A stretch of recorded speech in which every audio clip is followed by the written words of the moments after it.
How's it going, guys? Grant here from Rise of Magic. I'm back in Philly hanging out with Chandler, and we're here to do a video today here to go over the top 10 creative card reveals that we have done. Now, the great thing about doing a standard pick a card trick is that there are literally millions of different ways that you can reveal it.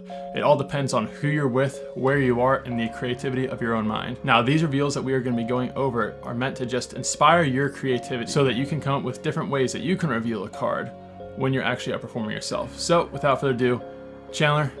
Now, for some reason, one of the best ways to reveal a card is with your own body. Now, that does sound a little bit creepy at first, but a lot of the committed magicians out there, they really love to tattoo a playing card on their body to use for reveals. You know, Shin Lim famously has that temporary tattoo on his chest. Maybe one day he'll get it to be permanent, but right now he's just applying it over and over again. You know what?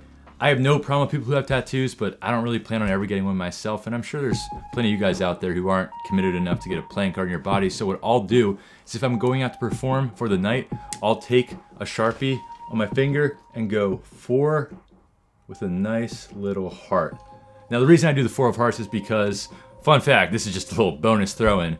The Ace of Spades, if you ask someone to think about a random playing card, they're gonna say Ace of Spades first. That's the most popular option, then Queen of Hearts, and then 4 of Hearts. So I like to do 4 of Hearts because someone's gonna say it eventually, and then if they happen to pick the 4 of Hearts, you know, something like that, you wanna force the 4 of Hearts, you're always ready to be like, haha, it's on my finger.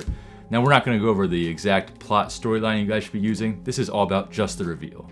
So taking it one step further from Chandler's, you can actually put the card reveal on someone else. Now, there are a few different ways that you can do this if you're creative, but the one that I learned back in the day and that I still use to this day is Tagged by Rich Ferguson. Now, we're gonna be leaving a link to this in the description below. This isn't sponsored. This is one that I've actually used for a very long time, and I love it.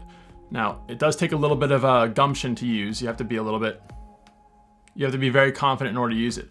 But if you get it and you get it right, you are actually gonna break the people's minds that you're performing for, because you are legitimately imprinting the card onto their arm without them realizing it. It is something that people won't know how to understand. It's awesome. Highly recommended. I've actually seen Grant do that trick plenty of times in person, and it's amazing to see him pull it off. It really takes a lot of, you know, Gumption. Confidence. Is gumption a good word to say there? Gumption? I've never heard that word before. Not sure what the I don't have a diverse vocabulary. What does gumption mean? Shrewd or spirited initiative and resourcefulness. That works perfectly. Can you say it again? Shrewd and spirited resourcefulness. Shrewd and spirited. That makes sense. I was gonna make a joke about how some magicians go like and shove the Sharpie up their nose, like, you know, that's really gonna pull the girls. If you can do it, I'm not making fun of you too much, but if you don't know how to do it, don't learn how to do it, because if you want to be taken seriously as a magician, don't go shoving objects up your nose. Just my personal opinion. All right, moving on. Another great way to reveal a card is behind glass. A really easy way to do this is to just put a card behind the window. We did this in the Philly Reacts to Street Magic with the Angle Zero trick, but it is perfectly acceptable to do this with the whole card. You just place the duplicate behind the window. David Blaine does this in his Street Magic special, and in fact, this was the first big magic trick I ever performed for a group of people. In fact, I made a whole video on it, link in description, so you can hear all about how I did the trick for my basketball team back in the day. It causes extreme aneurysm type reaction. I can't say that. It really causes people to lose their minds. Just the visual nature of seeing the card in the window, and then people always reach for it and realize it's on the other side of the glass. It's really a mind-blowing moment.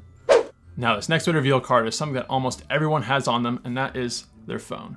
What we're actually doing for this one is taking your phone and taking off the phone case that you probably should have on it, unless you got money to blow on new phones when you drop it.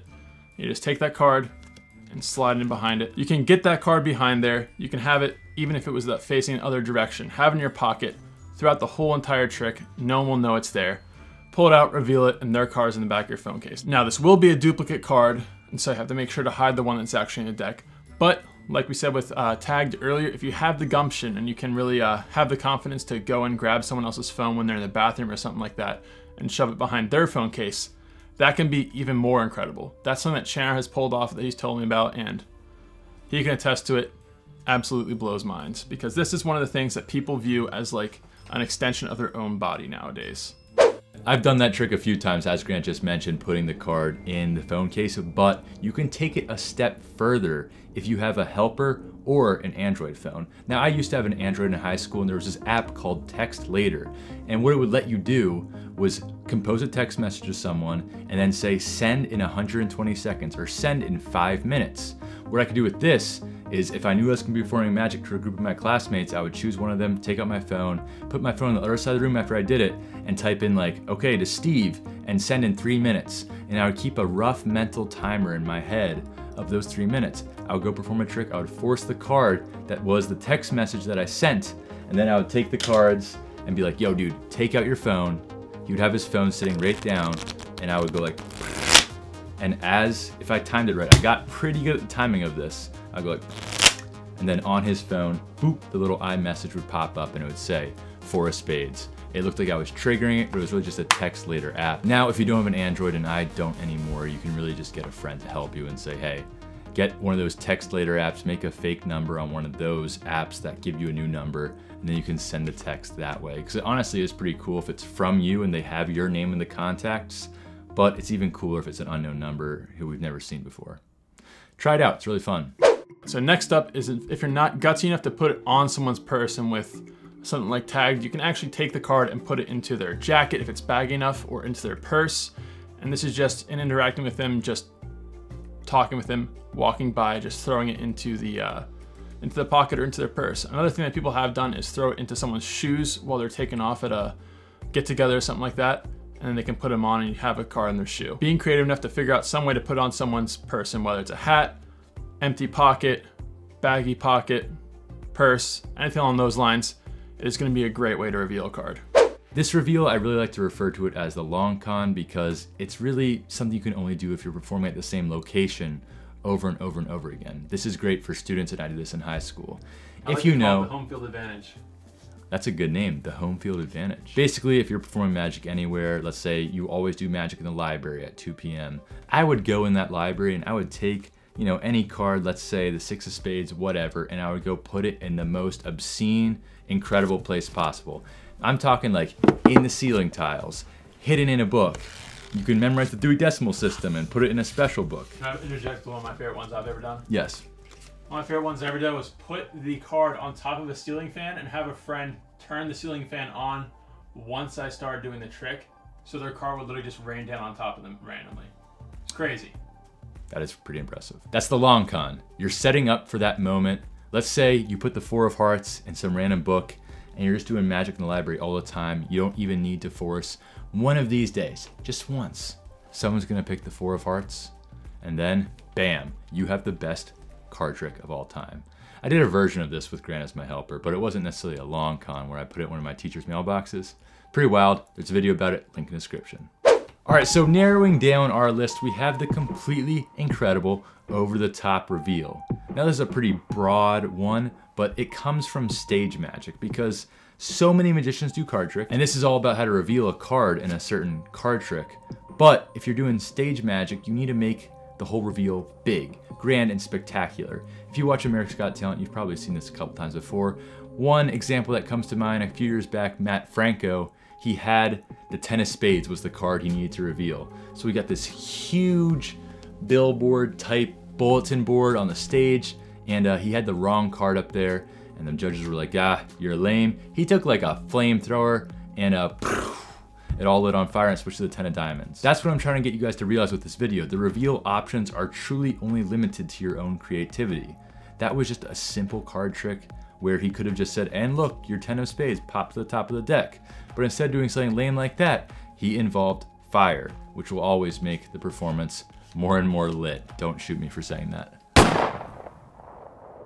Now, number 1, our favorite card reveal is you. No, you're doing this one. Yeah, no, it's you. No, you're doing this one. I'm just by the camera. Yeah, but it's yours. Theirs. It's yours! That might seem like a little bit of a cop-out answer, but truthfully, it's your creativity, whatever you're looking around your situation, whether it's throwing in a book, anything else. Don't put it in your mouth though, because if you do, it'll get soggy in about 60 seconds and you'll have thousands of people telling you that you should jump off a cliff on YouTube.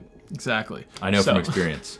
But for real, this is a huge community here at Rise Magic, and you guys, if you comment down below your favorite reveal, and then all the people who watch this video do their favorite reveal, you'll be able to scroll through the comments and get tons of new, creative, awesome ideas that you can do in your performance.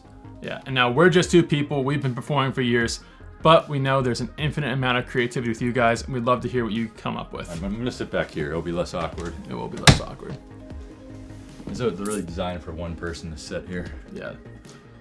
I don't even know if I'm in frame. Just start talking. I mean, normally it's just you. So again, thank you guys for watching. You are much appreciated spending your time. Like the video. It might not seem like much, but it's free. You're gonna make us really happy, and it makes YouTube happy because it recommends our video more. Subscribe if you haven't already. I know lots of you are, but hey, lots of you aren't. And once again, it doesn't cost you anything. Yeah. At all. We won't be spamming your subscription feeds with anything like every single day. Nah, man. One video every Thursday. So 2:30 p.m. Eastern Standard Time. And if you don't want to miss that, you can always turn on notifications. Don't want to miss it. If you don't want to miss it, you can always turn on notifications. Turn them on. It's only one notification every week. Only one a week, guys. I'm sure you get more from that from the guy who keeps on messaging you on Snapchat you want to ignore. All right, guys. See you next week. See you next week. Peace out.